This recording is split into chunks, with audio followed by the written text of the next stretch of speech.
Pernahkah kamu, saat kamu sedang melakukan aktivitas yang produktif, misalnya lagi ngerjain tugas atau ngeberesin pekerjaan rumah, tanpa sadar kamu pegang ponsel, keasikan scrolling, tahu-tahu udah 15 menit atau setengah jam berlalu. Inilah cara kerja otak yang sudah punya mode otomatis untuk scrolling. Dari sekedar cek notifikasi, lalu buka aplikasi dan scrolling tanpa henti. Kebiasaan ini disebut doom scrolling. Ini adalah kecanduan otak dalam mengkonsumsi konten media sosial yang berlebih dan mulai mengganggu kualitas hidup kita. Dan percayalah, ini lebih berbahaya daripada sekedar membuang waktu. Lalu, kenapa kita bisa terjebak pada kecanduan ini? Dan bagaimana cara kita bisa berhenti atau setidaknya mengurangi aktivitas doom scrolling ini? Mari kita bahas. Secara psikologi, sebenarnya kita takut atau menolak rasa bosan dan kesepian.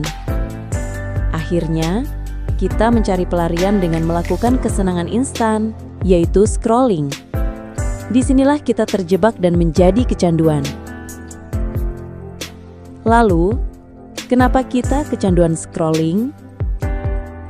Untuk menjawabnya, kita harus tahu dulu pemicu utamanya. Pertama, lonjakan hormon dopamin di otak.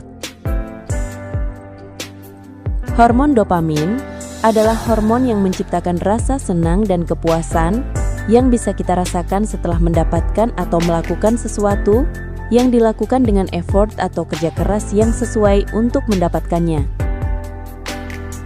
Sayangnya, hormon dopamin ini sering kita dapatkan hanya dengan scrolling media sosial.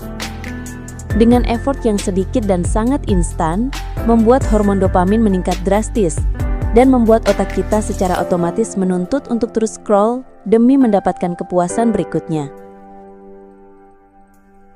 Inilah yang disebut dopamin instan.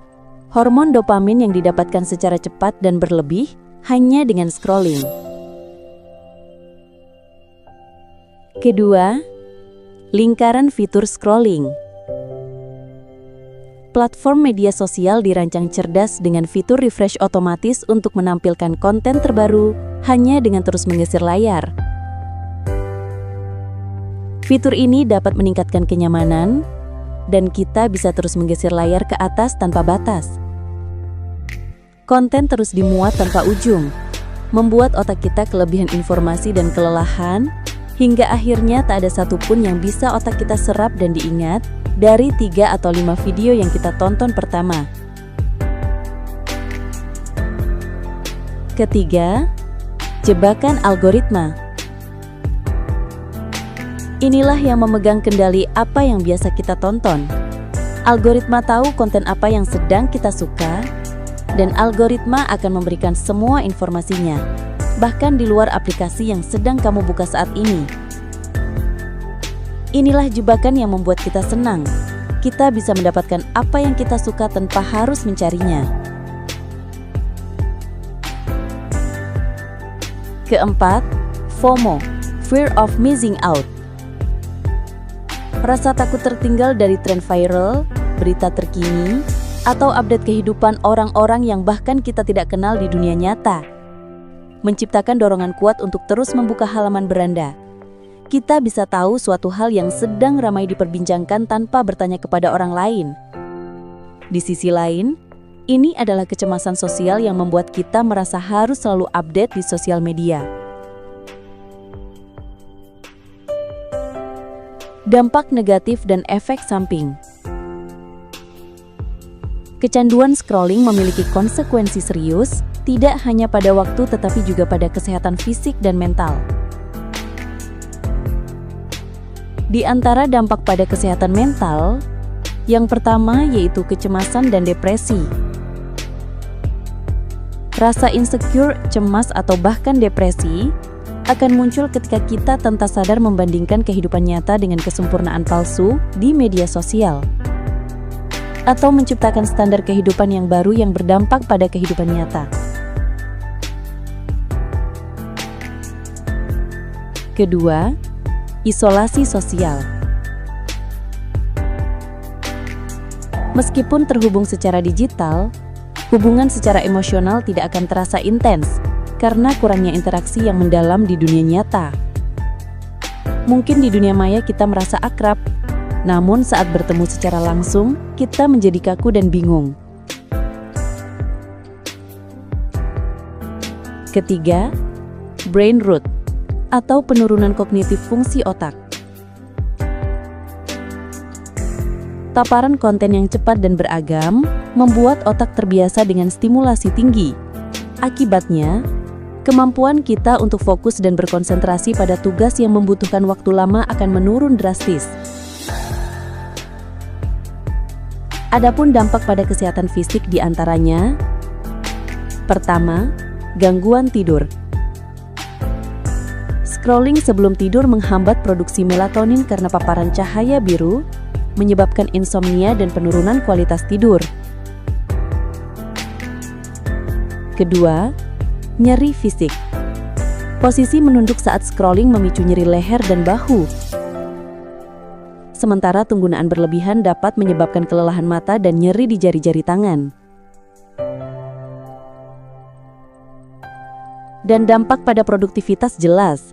Waktu yang seharusnya digunakan untuk bekerja, belajar, atau membangun hubungan nyata menjadi terbuang sia-sia. Cara berhenti dan solusi. Reset otak. Kita bisa mengambil kembali kontrol atas ponsel dan waktu kita. Pertama, matikan atau silent semua notifikasi yang tidak penting dari semua aplikasi, baik itu aplikasi sosial media, game, ataupun aplikasi belanja online dan iklan-iklan promo gak jelas. Kedua, ubah tampilan ponsel menjadi monokrom atau grayscale. Coba ubah layar ponsel menjadi hitam putih di pengaturan layar. Ini membuat konten visual menjadi kurang menarik dan adiktif. Ketiga, batasi screen time. Gunakan fitur bawaan ponsel untuk menetapkan batas waktu penggunaan harian untuk setiap aplikasi sosial media. Biarkan ponsel kita yang menjadi pengingat untuk berhenti menggunakannya.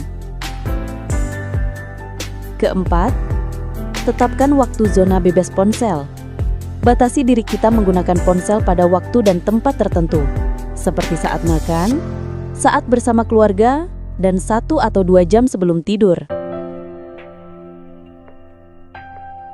Kelima, matikan ponsel saat dicas. Ini baik juga untuk kesehatan baterai dan agar kita tidak bisa memainkannya saat sedang dicas. Keenam, jauhkan ponsel dari kamar tidur. Simpan di dalam lemari atau di tempat yang sulit dijangkau, atau kalau bisa simpan ponsel di ruangan yang berbeda untuk menghindari scrolling sebelum tidur dan menjamin kualitas tidur yang lebih baik. Terakhir, ubah pola pikir dan penggunaan. Jadikan media sosial sebagai alat pencari informasi yang memang kita butuhkan, bukan sebagai sumber hiburan tak berujung. Bersikaplah kritis terhadap konten yang kita konsumsi. Hapus akun yang memicu kecemasan atau perbandingan sosial.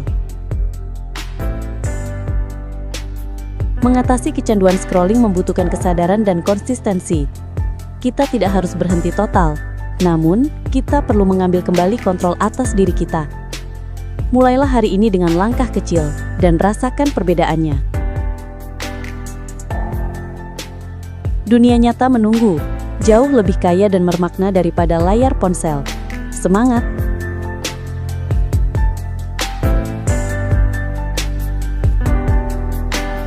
Mulai perubahan dengan satu waktu sebagai titik balik perubahan.